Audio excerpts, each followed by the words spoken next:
Bonjour, aujourd'hui nous allons voir une nouvelle leçon d'orthographe, les lettres que l'on n'entend pas ou bien les lettres muettes.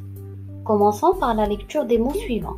Un homme, un rhume, le chocolat, un chat gris et le sang. Donc tous ces mots contiennent une lettre qui ne se prononce pas.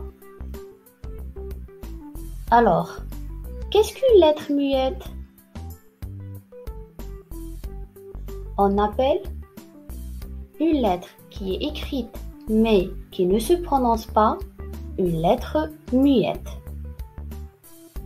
Les lettres muettes peuvent être placées soit au début d'un mot comme homme ou bien au milieu d'un mot comme rhume ou à la fin d'un mot comme chat gris ou bien sang.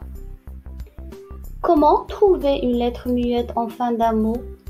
Il existe deux astuces pour savoir si un mot a une lettre muette à la fin. La première astuce, on transforme le mot au féminin. Par exemple, froid au féminin devient froide. Alors on entend le son D.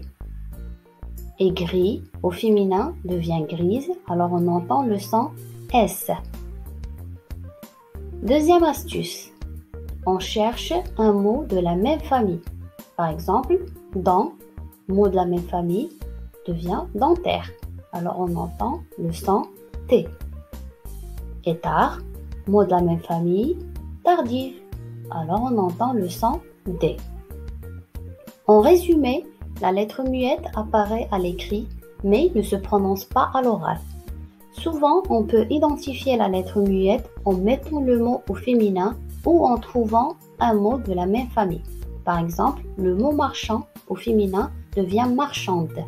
Alors on entend la lettre D. Voici la carte mentale des lettres muettes. Pour mieux comprendre, je vous laisse cet exercice d'application. On tourne la lettre muette dans chaque mot. Vous avez le début, après, blanc, un camp, froid. Voici la correction. Donc le début, la lettre muette, c'est la lettre T. Après, c'est la lettre S. Blanc, c'est la lettre C.